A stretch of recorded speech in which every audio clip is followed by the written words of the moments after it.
Thank you and welcome to the show this morning.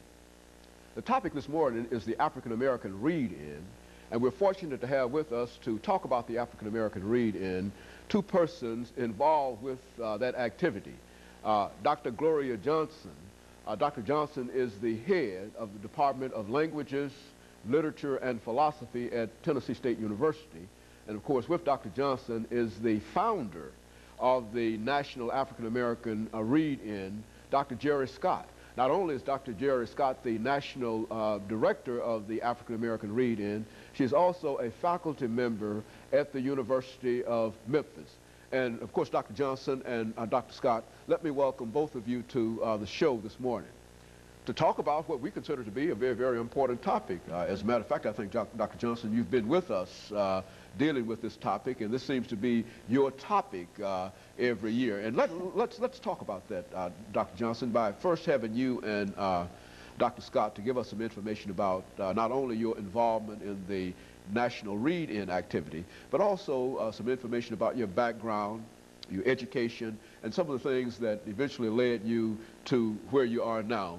And of course, after Dr. Johnson gives us that information, Dr. Scott, we'll get the same kind of information from you, and then we'll talk about the African American Read-In. Dr. Johnson. Okay, thank you, Dr. Haney. Well, I'm very happy to be here again today to talk about the National African American Read-In. I'm a native Nashvilleian. I went to Tennessee State University where I majored in English, and I guess that's the first time I began to hear about and know about the National Council of Teachers of English. I then went on to graduate school at the University of Illinois, and that's also where the headquarters for the National Council of Teachers of English is, in Urbana, Illinois. And I went to, I finished my PhD work at the University of Tennessee at Knoxville. I have worked for the University, Tennessee State University for a number of years, and I am currently head of the Department of Languages, Literature, and Philosophy, as you stated before. So I have been involved professionally with the National Council of Teachers of English for most of my professional life as a member, and more recently as a local arrangements chair for one of our conventions, and which we are hosting here in Nashville, the National Council of Teachers of English Convention in November of 1998. The African American Read-In chain, of course, is part of that effort, or part of the effort of the Black Caucus of the National Council of Teachers of English, which Dr. Scott started. So I'll let her talk about herself. Dr. Scott, let's talk about your background and your education and some of the things that eventually led you to where we are now.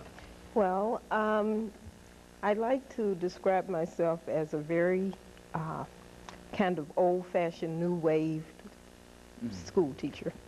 I've taught everything from Head Start through doctoral work, and I'm real proud and pleased with that work. By training, my bachelor's degree is in education. My graduate degrees are in linguistics, so that my area of specialty is looking at the application of linguistic research and theory to teaching, particularly literacy.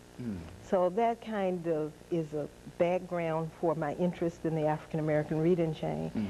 I have been at the University of Memphis for only 2 years, and I'm serving there both as a faculty person, but primarily as director of the Office of Diversity.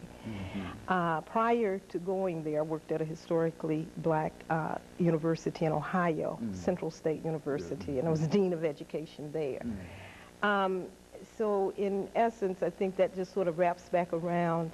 I am a teacher by nature and by heart, and very, very much concerned about reading, skill development, and that kind of thing, because I view reading and literacy as the foundation of all learning. Very good. And of course, Dr. Johnson, let's have you to continue that conversation by talking about the African American Read-In, and then we'll have Dr. Scott not only to talk about the founding of that organization, but also to talk about what I consider to be a bonus here, this whole question of literacy. Certainly you can't talk about literacy with African American Read-In without talking about folks who will have to read, but I think that we lack so much in terms of our understanding about the impact that literacy, the lack of literacy is having on our, not only African Americans, but on the American population. And I'm sure you can give us some information about that. And so, Dr. Johnson, let's start off by talking about the African American read-in before we move into this literacy thing of Dr. Scott. Okay, the African American read-in is held each year on the first Sunday in February, and for schools, the first Monday in February, the day after that. What we do is ask people all over the country to read the works of an African American author from in a designated time period. In this time period, it's from 3 to 4 p.m. And so all over the country, ideally all over the country, everybody is reading the works of an African American author at that same hour. At Tennessee State University, we have participated in the African American read-in since its beginning, and we generally come together in an auditorium or a large classroom there on the campus, and students from different classes come together with us, choosing some of their favorite works, and we share the works. We don't all read our own work necessarily, but some of the writers are reading their own work. Some of the students are writers themselves and African American writers, so they read their own works. Many of the rest of us choose the works of our favorite published writer and read some excerpt or some poems. And we try to give as many people there who'd like to read an opportunity. This has been a very favorite kind of thing for a number of students.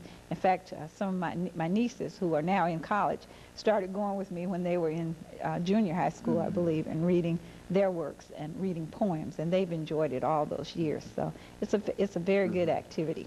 And it carries on over year by year into other areas. Now, Dr. Scott, talking as the founder of this activity, what part did this whole question of literacy, and I hate to raise this question because we're going to have a commercial break, but if even then we're going to come back and talk about it, but what part did literacy play in reference to this, the fact that you were involved in that kind of activity?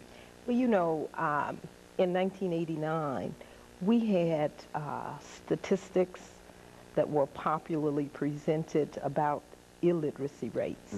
African Americans, Hispanics were always at the bottom. I became chair of the Special Programs Committee for the Black Caucus of the National Council of Teachers of English. And really the way that the African American read-in chain came about was that I wanted to try to find something that we could do over a long period of time about changing the image of African Americans and illiteracy. And so the beginning of the African American read-in chain. And so that and so that's the thrust of it. You're simply trying to make more people literate through this effort. Right, and we are trying to reverse the general impression that African Americans don't value literacy. And so one of the ways that we're doing it is that we use the African American read-in chain in one way to celebrate all of the reading that we've done, but also to celebrate the contribution of African Americans to written literacy. Dr. Johnson, we've got a minute before our commercial break here, but let's have you to start off by talking about African American literature. What can you tell people this morning in 45 seconds?